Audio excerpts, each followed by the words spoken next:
Every red-blooded male on Earth has at least one friend who's into 40k. Beware of getting in though, could quickly turn into obsession. But I'm stupid and shallow enough to get hype from a trailer. Let's be honest though, we all felt like lifting something heavy in front of the ladies after watching this level of epic glorious manliness. Looks like the masses of normies are about to ruin yet another niche hobby. Move over, Souls-likes, it's time to commercialize and politicize 40k to death. Wanna see how it feels being one of these guys? You want excitement?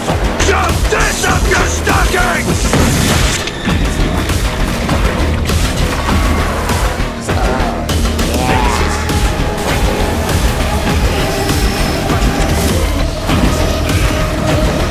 The most exciting thing that's happened to me in years. You'll need to understand the mechanics, the equipment, the classes, then level them and master them. Then get the thunder hammer and smash. Smash the little ones, smash the big ones, smash the really big ones. Feel those butcher's nails go. But the best melee weapon in the game, at least patch 9.0, is the power fist. Thunder hammer is just fun. It's called Thunder Hammer. Given the state of today's gaming industry, I was very hesitant and I've never played Saber's games before. It starts with Titus being in Death Watch, but at the time you could have told me that he was a member of a marching band, I wouldn't know. Dude could have been a cheerleader wearing a purity seal as codpiece, I still wouldn't have blinked. I knew next to nothing about 40k lore at the time, and after being into it for over a year now, it feels like I know even less. Much like that Wukong gameplay trailer, its gameplay reveal made me suspicious. It looked too good. And looky look, it's real. It's that good. But from the first shot I took at Hormagaunt running at me and witnessed it get blown apart in a bloody splash, I knew. This is my kind of game. I am keeping it. Are you bored? Wanna feel energized? Then look no further. Space Marine 2 takes you back to the good old days of the 7th generation of consoles. The way you remember it. Was it really this good? No, not really, but your ADD will be fed. Your thirst for righteous violence will be quenched. It feels like the 7th gen. Which is more important than actually being true. Games of that era actually feel a little too simplistic today. In Space Marine 2, your lust for ultra-violence will be satiated. Your longing for manly friendship and serving a greater, questionable purpose together will be fulfilled. Compared to the simplicity of, say, Gears of War, this one is a bit more involved, although it looks just as simple at first glance. More multitasking, prioritizing, more mechanics to be aware of. And it's all part of a little new universe you might have heard about before, called Warhammer 40k. It's seeing a resurgence as of late. Boltgun and Space Marine 2 are attracting players for a very simple reason. The world of 40k is probably the best looking horrible antithesis to the world we live in today. Yeah, it's hard to believe it, but it's way worse than our reality. Grimdark, dude. It has action, it has brotherly, manly love, it has glorious violence. Games Workshop, the owners of the universe, praise the game because it made them money. Is there anything more to ask for? Ah yes, it has to be lore accurate, otherwise 40k nerds will not approve. I'm gonna let you in on a little secret though. They never will, for reasons. Please enjoy the following. Reason 1 is, when you're intent on poking holes in any piece of media, you're bound to be successful.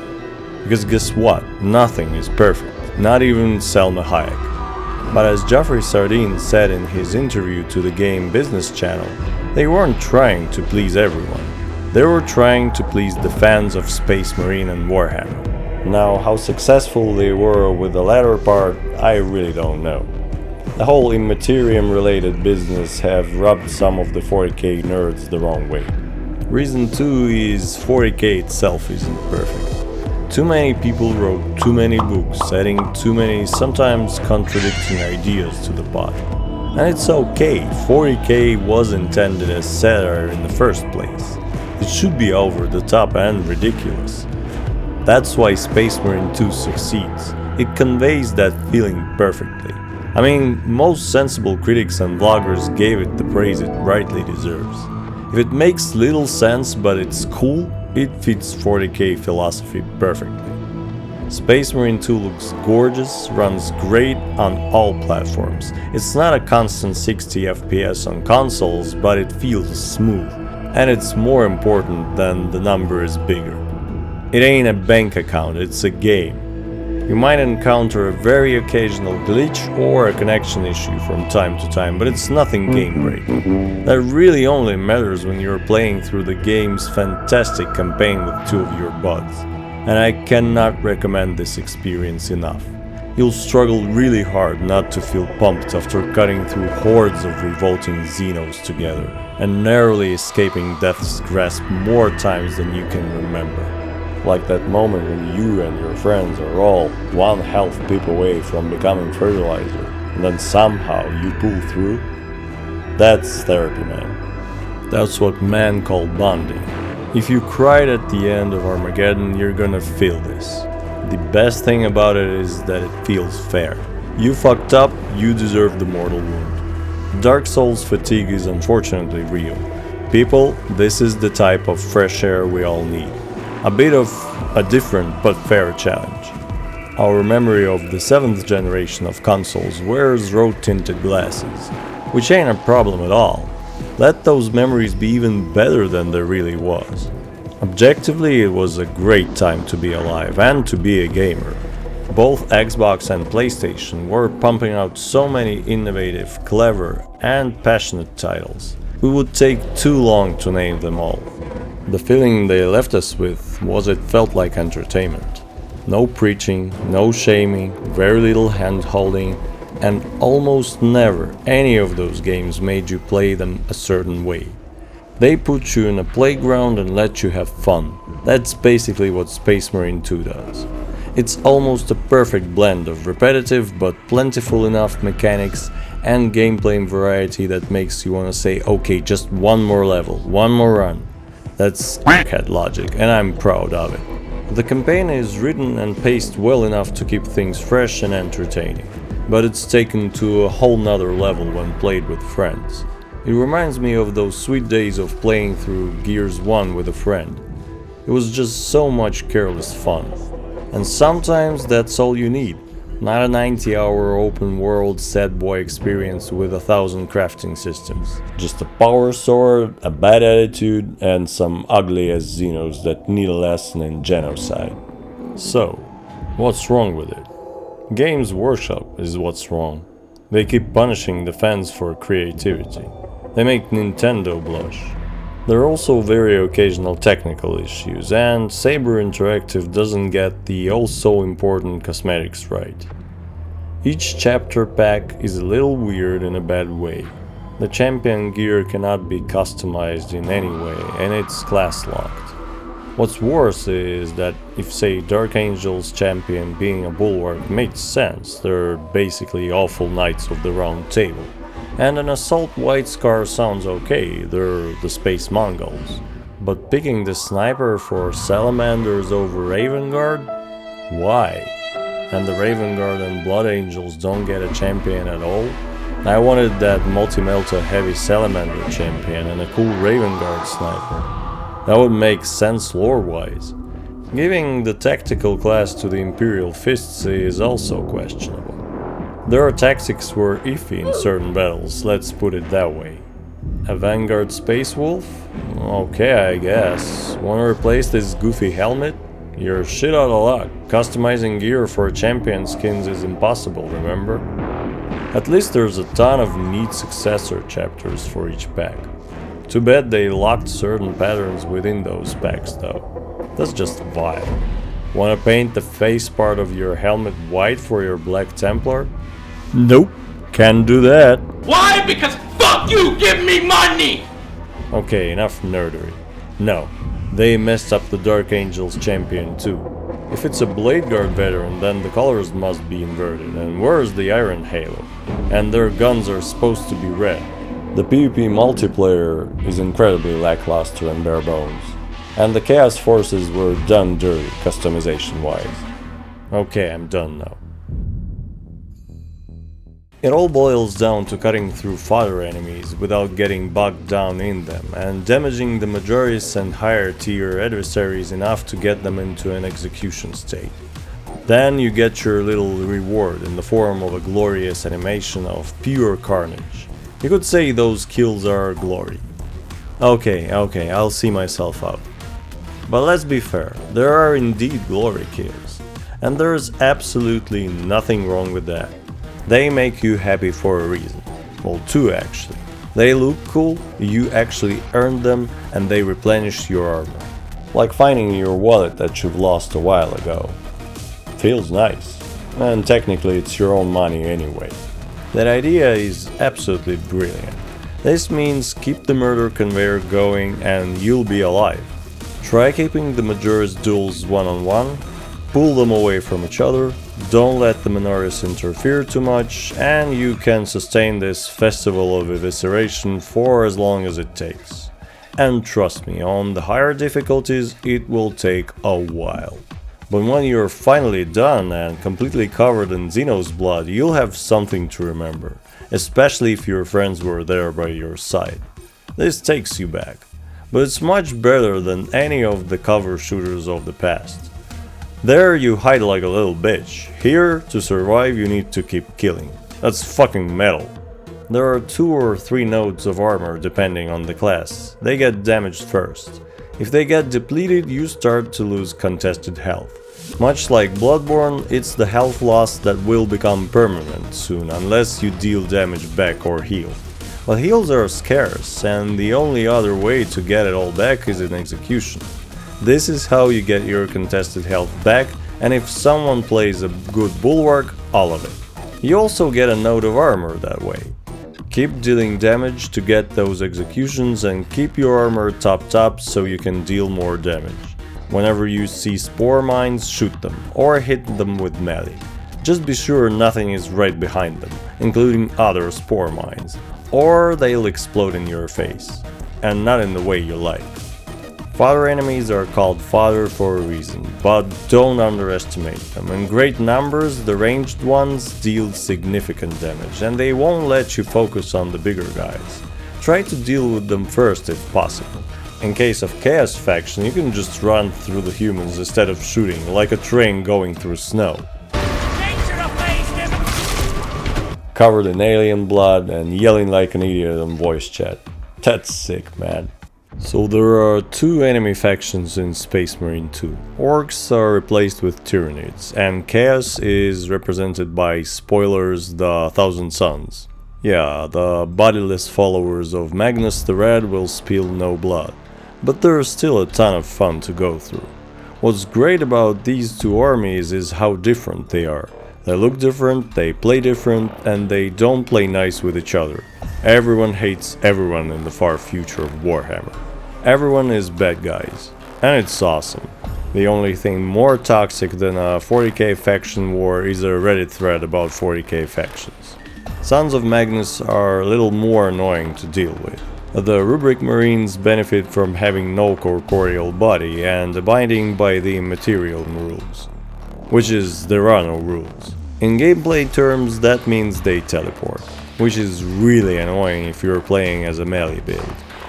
The newly introduced Zangor and Lighted are also super annoying. Apply a last fusil or 2 shots from the plasma incinerator as soon as possible. Tyranid murdering feels like it flows better, and you don't have to chase after every Minoris like they owe you money, because whenever you kill the last standing Majoris, the neural link to the hive mind breaks and all the fodder enemies just drop dead. Neat? It's like unplugging the Wi-Fi and watching every smart home device lose its damn mind. Ranged attacks are also more frequent with the Chaos Forces too. But an upside to that is running through cultists and turning them into a pulp without swinging your chainsword or squeezing that trigger once. Unless they're too far. In that case, 1 round can be spent. It's all Emperor's will and Codex approved. Sometimes you just gotta let the Emperor take the wheel. And the wheel is that of a tank.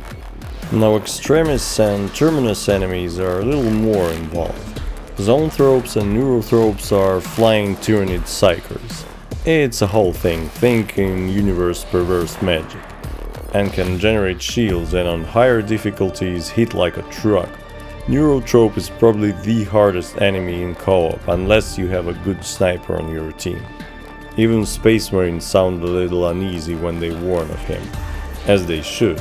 You don't stand a banana split's chance in hell against them if you're playing the board game. But let's imagine the Neurothrope is rolling 1s and we keep rolling 6s. The battle against a Hive Tyrant is somewhat justified because you fight a severely wounded one. So even within the 40k world, it's a power fantasy. Space Marines may be gods among men, but it's a tough universe out there. Carnifex is another Terminus enemy, but it's actually fun to fight them. 2 more Terminus enemies were introduced with 2 new operations, a Trigon and a Biotitan. And the first one is more like a wounded Hive Tyrant fight with a few curveballs. The latter is a clever boss fight that's different and fun. Hellbrute is a Terminus, but he's easy enough to deal with, and the execution animation is just pure perfection. Their extremis enemy, the cool-looking Scarab called Terminator, is actually a more potent threat. There's a certain rhythm to him that's easily messed up, especially when distracted, which is what happens most of the time.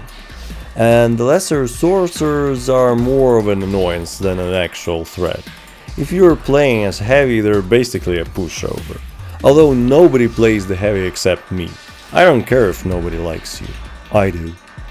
Playing the heavy in co-op is like showing up to a costume party in a fireman suit. Nobody asked for it, but you're suddenly saving lives. And you're the damage dealer in the siege mode. Now, all of this works almost perfectly and feels amazing. Teamwork makes the dream work. But if you're unlucky, you'll meet guys who won't help others, hog all the ammo, stims and executions while dying all the time and calling you stupid. What's even funnier is that some actually refuse to take Guardian relics and stims out of pride, to then immediately get smashed.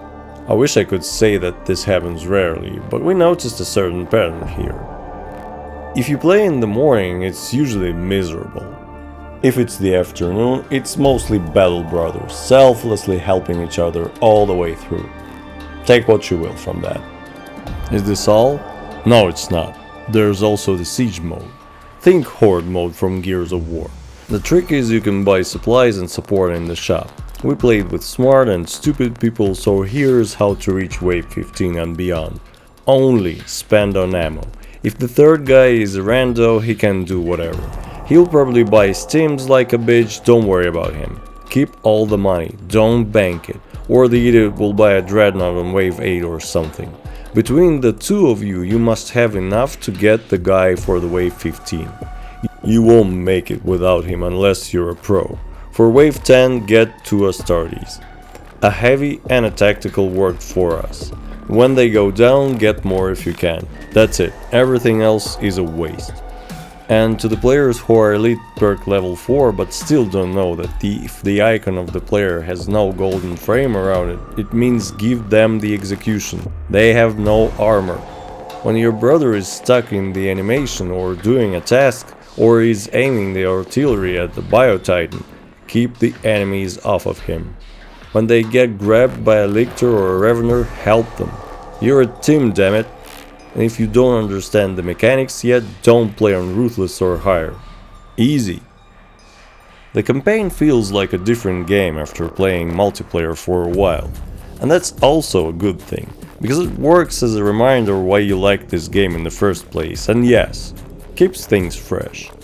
So there's definitely variety here, but the core mechanics are simple enough. Use nades or stomp to avoid being overrun, keep shooting until you get the parry prompt, or notice some enemy going after you, it's not always prompted. And then, it's a whirlwind of parries, blocks, evades, and just pure glorious violence in various forms. All of them are more satisfying than the previous.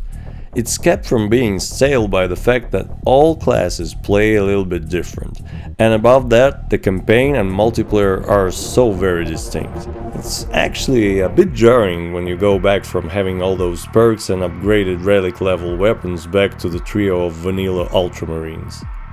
Going from your god tier customized loadout back to single player vanilla guys feels like getting an Ivy League diploma and then just going to work at GameStop. But he has to earn it once more. It's a story that takes turns that you'll probably see a mile away.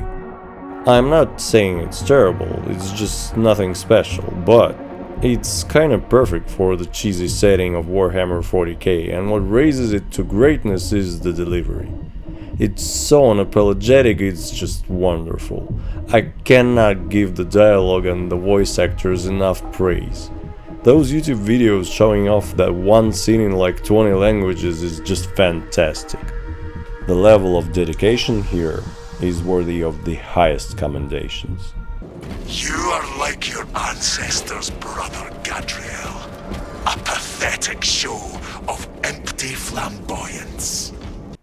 Titus being in Deathwatch is probably the coolest introduction. He dies right there on Kodaku, with his chapter insignia covered as punishment, stripped of his rank of captain and relieved of command of the second company, only to be reborn as a Primaris Marine, which is depicted in an awesome cutscene that sets the mood just right.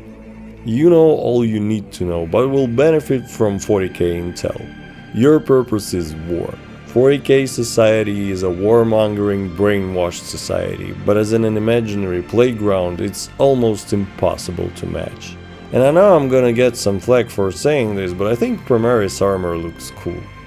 40k keeps going forward, that comes with its caveats, but more importantly it's alive and thriving. The price we pay for all this awesomeness is an occasional female custodian. If you're familiar with Astartes related narratives, you know what to expect. If you're not, then get ready for some extra cheesy epicness. Just don't come expecting anything highbrow. I'm gonna be frank here. I'd love it if some writer would attempt to come up with something truly artsy within the 40k setting. But I think its constraints are very prohibitive. A man can dream though. Or I'm just unaware of some incredibly awesome philosophical book or a fan-made cartoon or whatever that looks as jaw-dropping as Astartes but focuses on delivering a profound message that transcends the whole 40k universe. Maybe I'm just not aware of such thing already existing. Some of actual diehard 40k fans seem to hate the Astartes because being the poster boys of the setting, they're an extremely sparse side in it. And in comparison to some truly weird shit that is common here are kinda bland and unimaginative. Although the Wikipedia lurkers enjoy their pointless technical details of how Space Marines take dumps in their armor, and more power to them. I wonder if Titus will get demoted again in the sequel.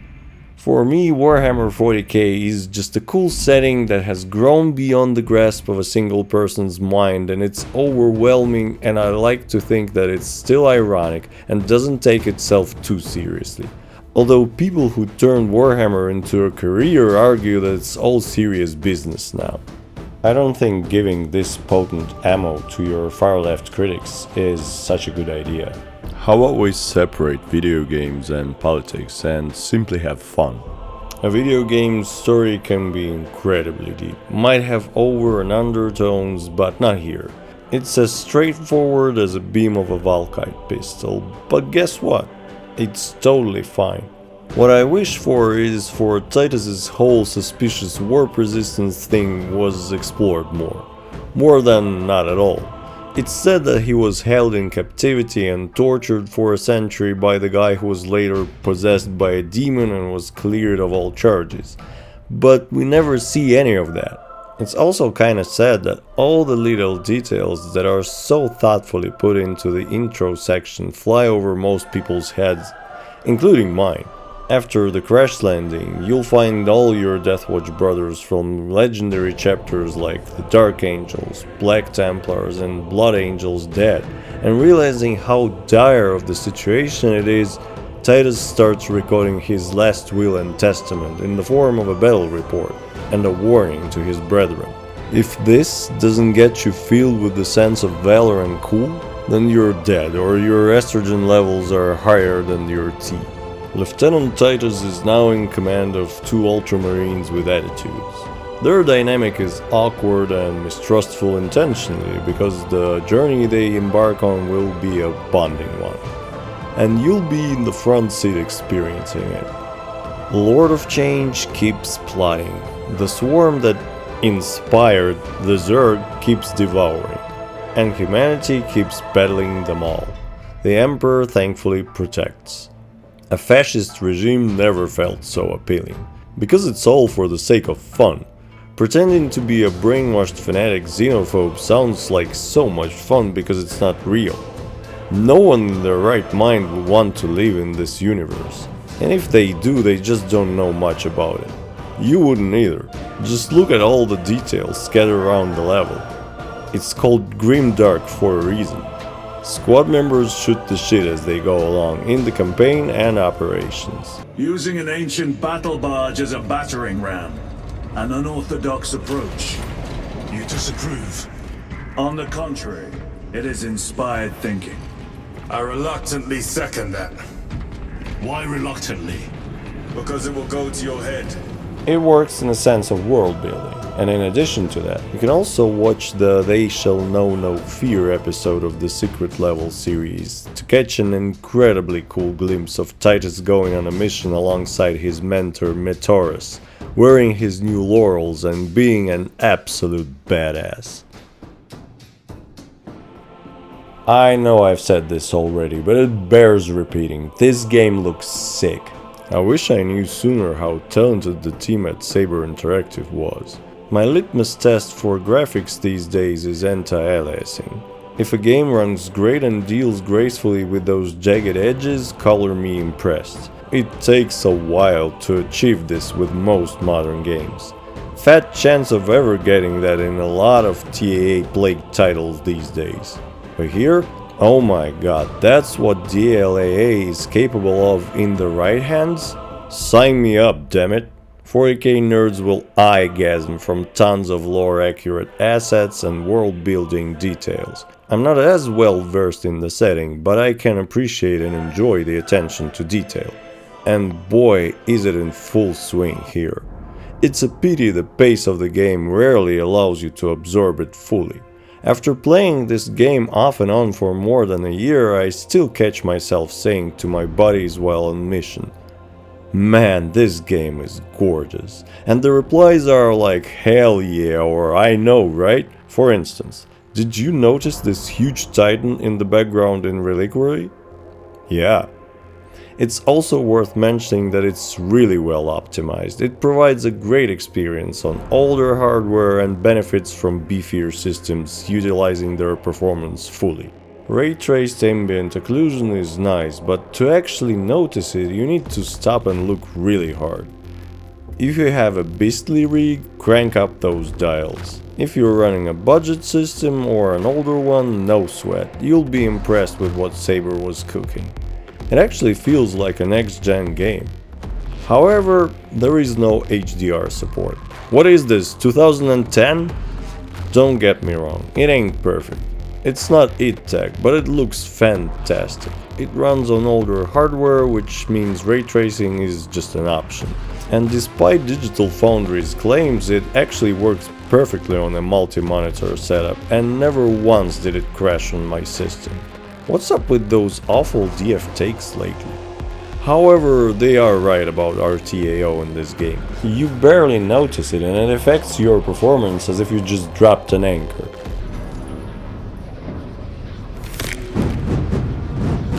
It's appropriate. Sorry, I just had to do this. It's one of those cases when you don't really remember what the lady was wearing on the perfect day because it was just right. It doesn't stand out, it doesn't rock the way mixed BFG Division does, it's more like movie music. Fits the mood and feels, well, appropriate. That's it. Professional orchestral stuff, but nothing to write home about. That's just my opinion, of course. Thing is, there's a 40k game with a god tier soundtrack. In the grim darkness of far future, there's only Mechanicus soundtrack. Nothing touches it. It's been playing in the background of this video. More of that, please. It's perfect. This is 40k's grim darkness, religious zealotry, and the onslaught of violence in music form. Perfect. If you are the aforementioned red-blooded male, you need to at least give this one a go. I was sold on it pretty quick. You could even say I passed the masculine test.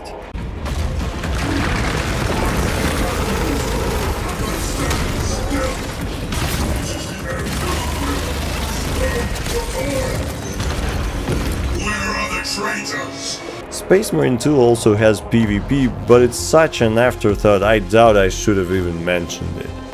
I mean, it's not the worst thing ever, but it's not balanced well, the maps are dull, featureless, and as bog standard as they come. This is where the attention to detail dissipates. Why did I bring it up? Because if you come expecting something like Warzone or Counter-Strike or Battlefield where you would sink countless hours in, it ain't it, chief. And neither is Warzone these days.